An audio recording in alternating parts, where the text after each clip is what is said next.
Welcome back to Ride Rescue. In this episode, I want to finish up the primer and the paint and get this front fender all done. In the last episode, I welded in the patch panel and got it primed, and I had a little bit of problem with the primer, so we'll pick up where I left off on that last video. After finishing sanding this a little bit more, I'll dab these areas in real heavy with primer, and then I can use the 80 grit to finish leveling these two areas out after it's dried. Then I'll go over the whole area with 320. I basically just poured primer surfacer into these areas that I sanded and cleaned up that was peeling and bubbling. So I let it sit for a couple of days now to just really cure. Now I'm going to sand it with the 80 grit.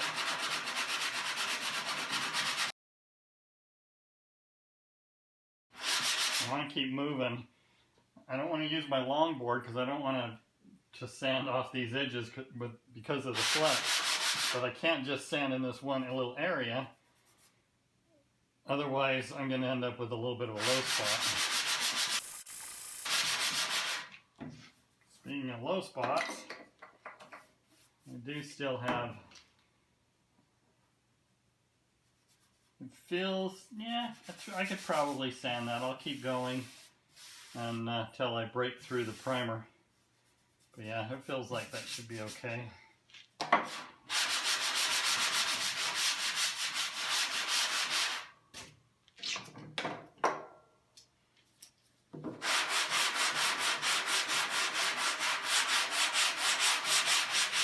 I'll use my longboard to just make sure I'm not getting any low spots or high spots, and you can pretty much tell with an 80 grit. You can see your sand scratch.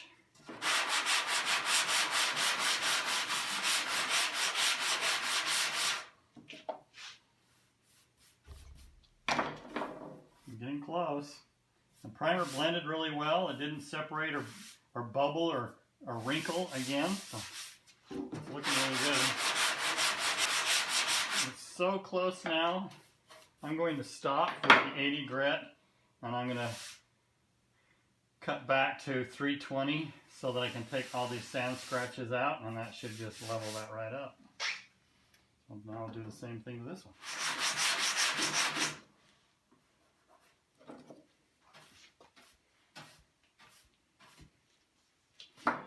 Okay, I'm going to call this good on both of them. I'll sand this whole area with 320. Get all that heavy scratch out.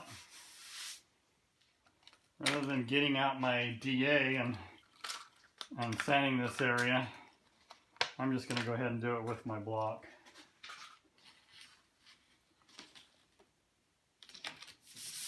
I actually prefer using a wet or dry paper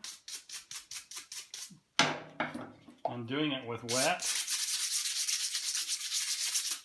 But since this is such a small area, no reason to make a mess.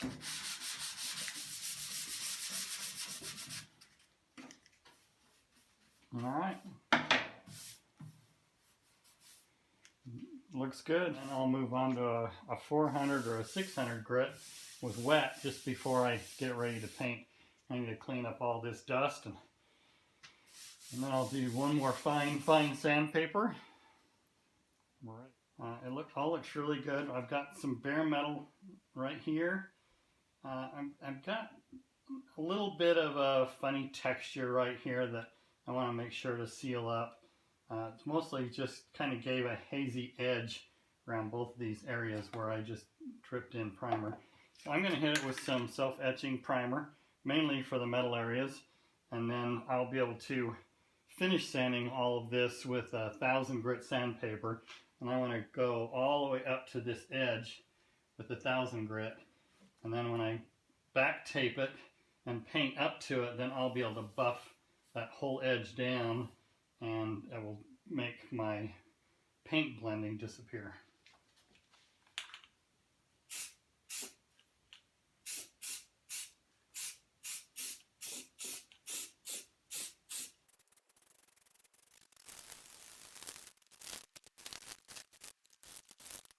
Well, that looks good.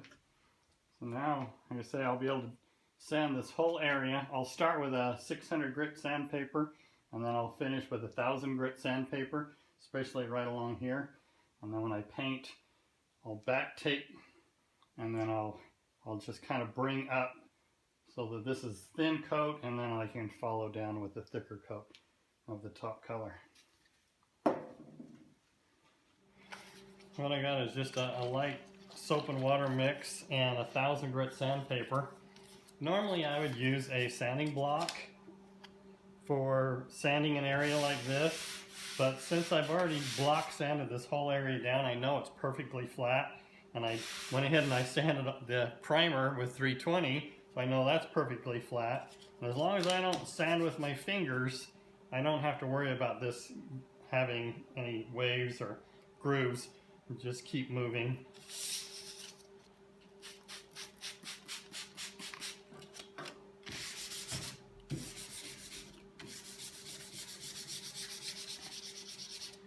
Right along this edge, I want to make sure to get that. It's kind of hard to do with the palm of my hand, so I'll sand this area first.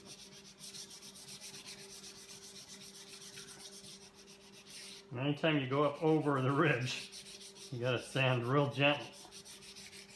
You got to be real gentle, and you can go right through that, even with 1,000 grit sandpaper.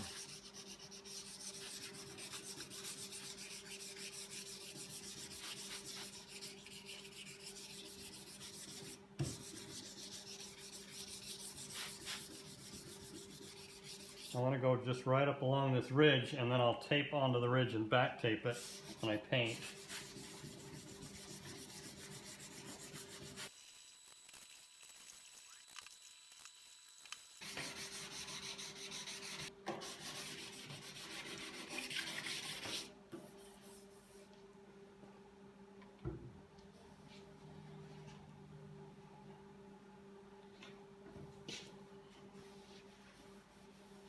Whenever I'm painting, I like to use a good quality white cloth. I've had problems with colors, having a silicone or some kind of soap or something in it that ends up transferring onto the finish, and then I end up with fish eyes. So whether you use a good quality white cloth or just a good quality cloth, and then make sure to really wipe it down with the wax and grease remover. Well, I just need to clean everything up here so I don't whip up any dust while I'm painting, and then I'll mask everything off, cover everything up. And this is ready to paint. I'm painting this and blending it. I want a soft edge right here as much as possible. If I get up too high on this ridge, when I come back and cut and buff, I could burn through this edge. So I'm going to stay down here in the valley. I'll show you how to roll that edge if you haven't seen it before.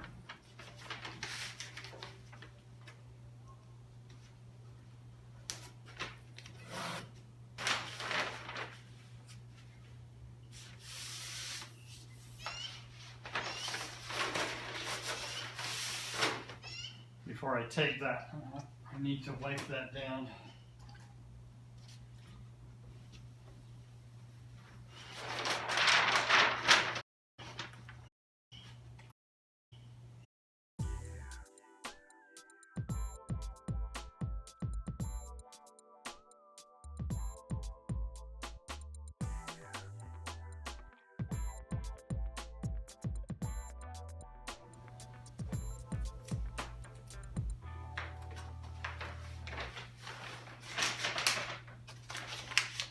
There we go. Nice rolled soft edge. We've got access to this area. Everything's covered. Alright, we'll wipe it down and mix the paint.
Looks good. To be expected for an open garage door paint job. There's a little bit of trash. If we look a little bit, yeah, there's a little trash right there picked up. There's a few little spots, but I might be color sanding and buffing all this down anyways. So since it's not a metallic or a lot of clear coat, these single stage colors are pretty easy to color sand and buff. And then along the bottom of this, I don't know if anybody noticed, this had a black stripe painted on it. That black stripe was an option that General Motors did on the Camaros. I believe it was pretty much just kept to the SS version. But as far as I could tell, there might even be some option to put that on a Rally Sport. But yeah, it looks good. It makes the car look longer and sleeker by doing that, this bottom edge black. And it's just below, this is the mounting hole. There's a mounting hole here. And somewhere about in here where that trim piece mounts on. And the trim is just narrow. On the 67 and 68, some of the trim is pretty wide along here and covers all that up. But this has just the fine trim, and then this black rocker panel just makes the car look sleek. So I'll unmask this before it gets too dry so that I can leave that edge soft. Look at that body line. Nice and straight.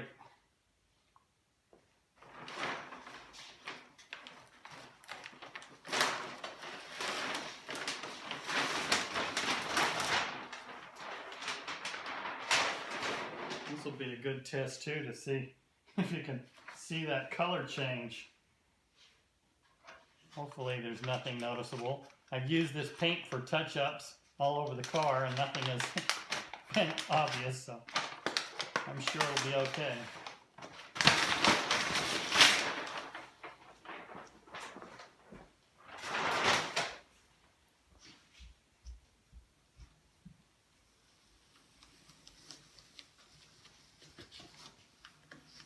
Beautiful.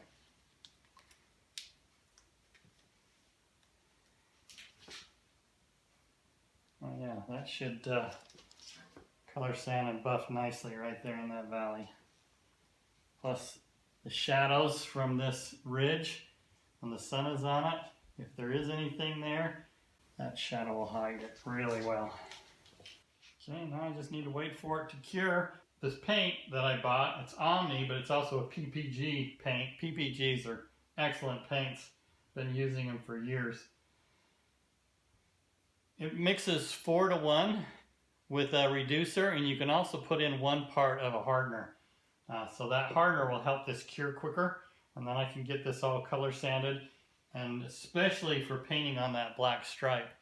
Without the hardener, if you don't let enough time go by when you paint on top of it, it can have a tendency to crawl and creep and get little wrinkles in it.